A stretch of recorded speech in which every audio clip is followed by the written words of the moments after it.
on va répondre à la question de Michael. Alors, il y a plusieurs questions dans ce qu'il nous a envoyé. Alors, je vais tout lire d'un coup et ensuite je vais reprendre une question après l'autre. J'ai une question sur l'apparence. Il arrive très souvent qu'on ne soit pas satisfait de son image, qu'importe l'âge. On essaie de l'améliorer par notre style vestimentaire, la remise en forme, l'alimentation, plus radicalement par la chirurgie comme en Corée du Sud où ils sont adeptes de la chirurgie extrême. Première question. Si on change son apparence, voire son genre, est-ce que les corps subtils changent et se synchronisent à ce nouveau moule? Deuxième question. Peut-il y avoir incompatibilité? Les corps subtils étant programmés sur une apparence d'origine, ils se retrouvent avec une enveloppe qui ne corresponde plus à ce qu'ils ont façonné au départ. J'imagine un exemple. La personne née avec une expression de méchanceté, mais elle ne l'est pas forcément. Est-ce faire une chirurgie pour donner à son visage un aspect plus doux, va amener dans son comportement de la douceur? Ou bien doit-on imaginer que ce visage trafiqué n'est qu'un masque sous lequel la vraie personnalité reste constante, quelles que soient les améliorations opérées? Dernière question, pour conclure, que conseilleriez-vous à une personne qui ne se sent pas bien dans son corps? On va reprendre la première question. Si on change son apparence, voire son genre, est-ce que les corps subtils changent et se synchronisent à ce nouveau moule? Alors, si je me rappelle bien, tu as prononcé le mot image tout au début. Tu peux relire la phrase? Je la cherche, oui. Il arrive très souvent qu'on ne soit pas satisfait de son image, qu'importe l'âge. Stop. Alors, là, il y a une clé extraordinaire dont je fais cadeau à ce monsieur. Comment il s'appelle? Michael. Michael. Bon, voilà, je vous fais un cadeau. Une chose que vous entendrez nulle part ailleurs. Et pourtant, c'est de la pure psychologie, mais ésotérique. Bon. Vous parlez d'une image. Donc, si vous n'êtes pas satisfait de votre image, vous allez changer quoi? Vous allez vous changer vous. Or, une image, c'est pas vous. Vous goûtez? Je répète. Si vous n'êtes pas satisfait de votre image, de l'image que vous avez de vous, au lieu de changer cette image, vous allez vous changer vous. Et c'est foutu, vous êtes cuit. Vous n'allez jamais vous en sortir. Parce que c'est une image. Il faut changer l'image que vous avez de vous, et non pas vous. Autrement dit, il ne faut pas changer votre faciès. Il faut changer l'image que vous avez de votre faciès. Si vous changez votre visage, vous conserverez l'image que vous avez de vous, même en transformant votre corps physique. C'est pour ça que les gens vont d'une chirurgie plastique à une autre. Comment ça se fait qu'une fois qu'ils se font une chirurgie plastique, ils ne s'arrêtent pas? Parce que l'image reste gravée là-dedans et le corps change. Or, ce n'est pas le corps le problème, mais l'image que la personne a plaquée sur le corps. C'est très important ce que je vous dis. C'est un secret de la psyéso. Je vous le révèle, je vous en fais cadeau. Bon. Après, bon, vous le prenez comme vous voulez. Hein. Voilà. Donc, dès l'instant où vous comprenez qu'en agissant à l'extérieur et sur la chair, vous n'allez rien changer, au contraire, vous allez aggraver.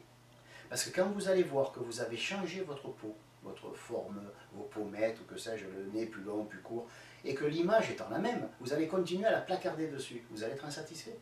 Donc, comme vous allez être insatisfait, vous allez continuer à vous bousiller le visage. Et vous allez être insatisfait. Et à un moment donné, vous allez tomber sur des rigolos qui vont vous faire la énième chirurgie, et qui savent très bien qu'ils vont vous bousiller à vie.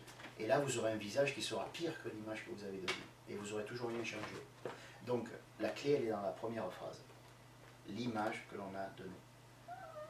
Si vous avez un problème d'image, eh bien, vous aurez un problème mental. Si vous avez un problème physique, alors vous avez un problème physique. Imaginez que vous disiez, voilà, j'ai le nez trop long. Vous ne parlez pas d'image, vous parlez de votre nez. Ben, vous le raccourcissez et à la limite, vous pouvez être satisfait. Beaucoup de femmes l'ont fait et elles sont très contentes. Mais si vous avez une image qui ne vous convient pas, vous n'aurez jamais, jamais, jamais satisfaction. Parce que c'est cette image de vous qu'il faut changer. Vous dites par exemple une personne qui a... Alors c'était quoi donc la première question? Première question, si on change son apparence, voire son genre, est-ce que le corps subtil change et se synchronise à ce nouveau moule? Ben, j'ai envie de dire qu'un corps, c'est l'état d'esprit avec lequel nous faisons corps. Donc si en changeant le corps, vous comptez changer l'état d'esprit, ben, vous avez tout faux.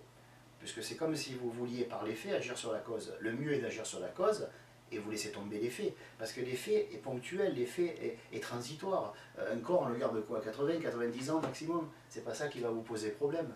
Donc ce qu'il faut faire, c'est pas vous occuper de votre corps, c'est de vous occuper de votre jugement à propos de votre corps. Alors bien sûr, ce que je dis là, je ne veux pas ruiner les chirurgiens plastiques, c'est pas la question, je vais encore me faire des amis, je sens. Mais je veux dire par là que pour eux, heureusement qu'il y a des gens qui confondent l'image avec le physique, parce que sinon ils mangeraient peu beaucoup.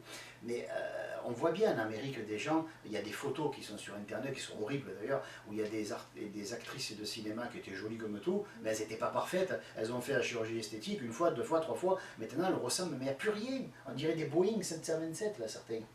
Ils ont des seins qui viennent jusque là, ils n'ont même plus besoin de table pour manger, pour les assiettes sur les seins. Voilà. Elles ont des bouches tellement botoxées qu'on se demande si ça reste des bouches ou si c'est des bouches d'égout. Voilà. Donc ça fait peur, ça fait peur. Voilà. Il y en a qui veulent ressembler à la poupée Barbie, il y en a d'autres qui veulent ressembler à je sais plus quoi. À un moment donné, je me dis, mais ces filles-là, comment ça se fait qu'elles ne sont pas plus heureuses après la énième chirurgie? Parce qu'elles ont beau changer leur apparence physique, c'est l'image qu'elles ont de leur apparence physique qui reste la même. Autrement dit, dans l'esprit, il y a quelque chose de statique. L'âme est dynamique. Quand vous mettez du statique dans du dynamique, c'est comme si vous preniez une personne que vous attachez à une chaîne contre un mur et vous faites tourner un ventilateur et la personne est complètement poussée par l'air et elle se sent arrachée. Hein? Donc le problème, c'est quoi? C'est la chaîne ou c'est l'air? Il faut agir sur un des deux. Voilà. Donc quand vous essayez de changer l'apparence physique à l'extérieur, et quand je dis apparence, ce n'est pas le vrai mot, quand vous voulez changer de peau, c'est que vous avez un problème mental. Donc réglez le problème mental et oubliez votre corps. Le corps, il est très bien comme il est. Et le fait de dire que vous avez un peu plus loin, je crois qu'il y a une question d'apparence méchante, tout ça. Oui. On va continuer, vas-y. Oui. C'est lié à la deuxième question. Peut-il y avoir incompatibilité, les corps subtils étant programmés sur une apparence d'origine, ils se retrouvent avec une enveloppe qui ne correspond plus à ce qu'ils ont façonné au départ. J'imagine un exemple, la personne naît avec une expression de méchanceté, mais elle ne l'est pas forcément. Est-ce faire une chirurgie pour donner à son visage un aspect plus doux, va amener dans son comportement de la douceur? Ou bien doit-on imaginer que ce visage trafiqué n'est qu'un masque sous lequel la vraie personnalité reste constante, quelles que soient les améliorations opérées? Alors déjà, c'est pas, il faut prendre les choses à l'endroit. C'est pas les corps psychiques ou les corps éthériques qui sont alignés sur le corps physique. Le corps physique est le résultat des corps psychiques. Autrement dit, vous avez le corps psychique, parce qu'il n'y en a pas 50, il y a le corps psychique qui contient une astralité, une mentalité, une causalité, etc. Donc il y a un corps qui est physique, l'autre qui n'est pas, on va dire. Donc le corps psychique, lui, il est le moule. Donc le corps physique est aligné sur le corps psychique. Hein? Mais jusqu'à un certain point, au départ, c'est-à-dire l'apparence généalogique, je dirais. Mais à un moment donné, quand on vieillit, ça ne veut pas dire que le corps psychique vieillit. Le corps va dépérir, on va dire. Mais le corps psychique reste le même. Pourquoi? Parce que le corps psychique, c'est une idée. Et si nous faisons corps avec une idée toute notre vie, cette idée devient vieillotte. Cette idée vieillit. Et c'est pour ça que nous vieillissons. Bon, évidemment, si on change d'avis comme de chaussettes, on va vieillir aussi. Parce que ce sont des lois planétaires, ce sont des lois de la matière. Mais d'un autre côté, il faut bien comprendre que l'idée n'est pas de croire que si on change de corps, on va changer notre esprit. C'est faux. Il arrive que si on change l'esprit, ça peut changer, ça peut avoir une incidence sur le corps, mais elle est légère, parce qu'il y a des lois, et ces lois le vibrent très bas sur le plan terrestre. Mais il ne faut pas croire que vous allez vous faire une chirurgie esthétique et que du coup vous allez avoir un corps psychique qui est mieux. Non, nous avons le corps compense, parce que le corps compense. Mais ça ne veut pas dire que parce que nous avons un corps qui a l'air brut, il y a des gens qui sont très grands, avec des grosses mains, tout ça, et j'en connais un qui fait 1m90 ou presque, qui a des mains comme ça, on dirait un bûcheron, il se reconnaîtra s'il écoute la vidéo, il habite vers Marseille, et c'est un chirurgien dentiste. Mais il est d'une douceur et d'une délicatesse.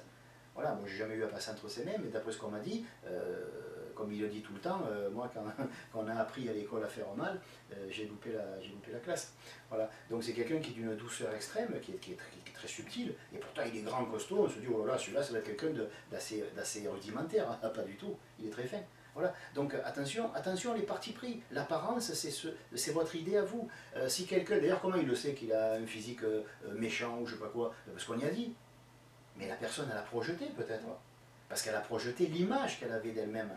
Et elle dit que les autres sont méchants pour se rassurer. Parce que si tout le monde est méchant, ah ben alors elle est normale. Hein, voilà.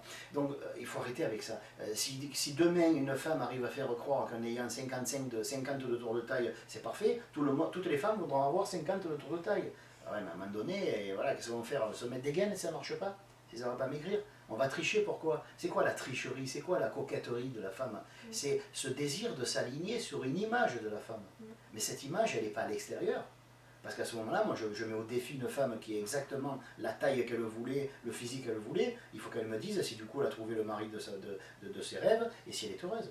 Alors bien sûr, elle va le dire, parce qu'il faut à tout prix que ça corresponde à son schéma, mais c'est faux, elle n'est pas heureuse. On ne peut pas être heureux parce qu'on ne devient plus maigre ou plus gros. Il faut arrêter les conneries quand même, hein, voilà. Donc je veux dire par là que les gens, je ne suis pas irrespectueux envers leur schéma, mais je me dis, waouh, il faudrait qu'ils changent de schéma, quoi. On va choisir, autant qu'ils deviennent carrément méchants, ils seront plus en paix. Parce que là, ils sont vraiment cruels envers eux-mêmes. Mais s'ils sont méchants envers les autres, c'est les autres qui mordent. Voilà. Donc il faudrait qu'ils choisissent leur niveau de méchanceté et qu'ils le retournent contre les autres à la limite. C'est bête ce que je dis, mais là, ils vont se saboter déjà. Ils vont se saborder, ils vont se saboter leur vie, ils vont passer d'un chirurgien à un autre, ils vont plus ressembler à rien, ils vont avoir des cicatrices de partout. Et il y a une image qui est horrible là, de cette femme, là, pauvre. Bon, j'ai rien contre elle, mais c'est une actrice et ils ont montré son visage, elle ne sort plus. C'est une femme qui était célèbre, qui était pleine de pognon, tout ça. Elle devait être heureuse, elle avait tout pour elle. En plus, elle était belle. C'est une femme qui devait avoir maintenant la cinquantaine. Mais maintenant, elle ressemble à une toilette de WC. C'est affreux. Moi, je ne sors plus à sa place. Et là, de quoi? Elle voulait être complexée. Mais bravo, elle a réussi. D'ailleurs, elle ne joue plus dans les films. Ah, mais elle peut l'être maintenant, c'est bon. Voilà. Donc, je veux dire, attention, ne confondez pas l'apparence, autrement dit ce qui est apparent, en apparence. Hein, on ne sait pas si c'est ça. Et surtout l'image que vous plaquez sur votre physique, faites gaffe, ce n'est qu'une image. Si vous voulez changer votre image et non pas votre apparence physique ou votre corps, ben, changez cette image. Arrêtez de croire que vous êtes trop ceci ou pas assez cela. Mais ça, c'est là-dedans qu'il faut travailler. Vous n'avez pas besoin d'un chirurgien, vous pouvez être un chirurgien à main nue, il vous faut juste, vous, votre esprit, assis sur un fauteuil, fermer les yeux, vous détendre, et vous poser la question, mais pourquoi j'ai cette image déplorable de moi-même? Et tant pis, vous allez avoir la réponse. Voilà. D'ailleurs, on dit souvent que des femmes qui sont heureuses, elles rayonnent, elles sont belles. Ben oui. Et pourtant, elles ne se prennent pas la tête, elles sont heureuses, justement, elles ne pensent pas à leur état d'esprit. Elles sont simplement dans l'instant présent et elles vivent l'instant présent. Mais les autres qui la regardent et qui ont justement ce côté miroir, et ben, peuvent dire qu'elle rayonne, qu'elle est belle, alors qu'elle ne va pas être forcément d'après elle plus belle qu'un autre jour, seulement c'est son rayonnement qui impacte là-dessus, quoi. Ben oui, moi je croyais quand j'étais jeune, je vais faire sourire, mais quand j'étais jeune, entre 17 et 19 ans, j'ai pensé ça, toutes les femmes très belles que je rencontrais, je croyais que c'était des stars, tout ça, elles faisaient la gueule. Je dis, bon, peut-être qu'elles ont un problème ou qu'elles croient que comme elles sont trop belles, il ne faut pas qu'elles sourient, sinon elles vont être irrésistibles, elles vont se faire violer, je sais pas, je me faisais des idées, et après j'ai compris. En fait, il n'y a que nous qui savions de l'extérieur qu'elles étaient belles. Elles ne s'aimaient pas. Elles n'aimaient pas leur physique, elles n'aimaient pas leur caractère, elles n'aimaient rien. Alors elles faisaient la gueule parce qu'elles étaient malheureuses. Et pourtant, il y a bien des femmes qui auraient envié leur beauté leur plastique, physique. Eh ben non. Eh ben voilà, comme quoi le corps, il n'a rien à voir. C'est là-dedans. Voilà. Alors donc arrêtez les conneries, excusez-moi, mais bon, arrêtez les conneries avec le corps et travaillez là, s'il vous plaît. Voilà. Merci pour ta question et à bientôt.